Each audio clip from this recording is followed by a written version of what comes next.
விழுப்புரம் மாவட்டத்தின் இறுதி வாக்காளர் பட்டியல் வெளியிடப்பட்டுள்ளது. இதனை நாம் அண்மை செய்தியாக பார்த்து வருகிறோம். விழுப்புரம் மாவட்டத்தின் இறுதி வாக்காளர் பட்டியல் வெளியிடப்பட்டுள்ளது. தமிழகத்தில் மாவட்ட வாரியாக தேர்தல் அதிகாரிகள் இறுதி வாக்காளர் பட்டியலை வெளியிட்டு வரும் நிலையில் தற்போது மாவட்ட ஆட்சியர்கள் ஒவ்வொரு மாவட்டமாக இறுதி வாக்காளர் பட்டியலை வெளியிட்டு வருகிறார்கள். ஆண் வாக்காளர்கள் 7,83,288 ஆகவும், பெண் வாக்காளர்கள் 8,31,8,31,054 ஆகவும், மூன்றாம் பாலினத்தவர்கள் 211 பேராகவும் இடம்பெற்றிருக்கிறார்கள்.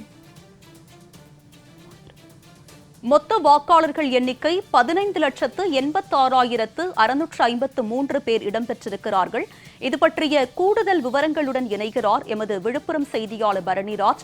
அவரிடம் விவரங்களை கேட்டு பெறலாம். பரணிராஜ், சொல்லுங்க, தற்போது விழுப்புரம் மாவட்டத்தின் இறுதி வாக்காளர் பட்டியல்ல 15,86,553 பேர் இடம்பெற்றிருக்கும் நிலையில் எஸ்ஐஆர் பணிக்கு முன்பு இருந்ததை விட கூடுதல் எண்ணிக்கையில் இடம்பெற்றிருக்கிறார்களா?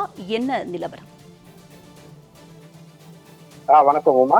அதாவது இன்று இறுதி வாக்காளர் பட்டியல் வெளியிடப்பட்டது. அதன்படி விழுப்புரம் மாவட்டத்தில் இருக்கக்கூடிய செஞ்சி, மயிலம், திண்டிவனம், வானூர், விழுப்புரம், விக்கிரவாண்டி, திருக்கோவிலூர் உள்ளிட்ட 7 சட்டமன்ற தொகுதிகளிலும் 7,83,288 ஆண் வாக்காளர்களும் 8,03,154 பெண் வாக்காளர்களும் 211 மூன்றாம் பாலினத்தவர்களும் என மொத்தம் 15,86,653 வாக்காளர்கள் இருக்கின்றனர்.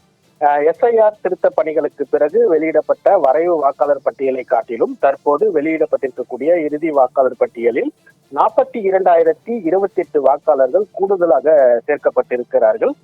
இதன் அடிப்படையில் கடந்த 2025ஆம் ஆண்டு கணக்கின்படி விழுப்புரம் மாவட்டத்தில் இருந்த 17,27,490 வாக்காளர்களில் எஸ்ஐஆர் திருத்த பணிகளுக்கு பிறகு 1,40,40,837 வாக்காளர்கள் நீக்கம் செய்யப்பட்டு தற்போது 15,86,653 வாக்காளர்கள் இருப்பதாக இந்த இறுதி வாக்காளர் பட்டியலில் அறிவிக்கப்பட்டிருக்கிறது.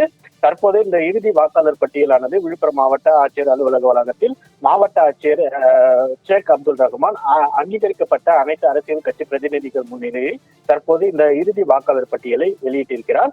விழுப்புரம் மாவட்டத்தில் மொத்தமாக தற்போது 15,86,653 வாக்காளர்கள் இருப்பதாக அறிவிக்கப்பட்டிருக்கிறது. ஆண் வாக்காளர்களை காட்டிலும் கிட்டத்தட்ட 2,500க்கும் மேற்பட்ட பெண் வாக்காளர்கள் அதிகமாக இடம்பெற்றிருப்பது குறிப்பிடத்தக்கதாக அமைந்திருக்கிறது. விரிவான விவரங்களுடன் இணைந்தமைக்கு நன்றி பரணிராஜ்.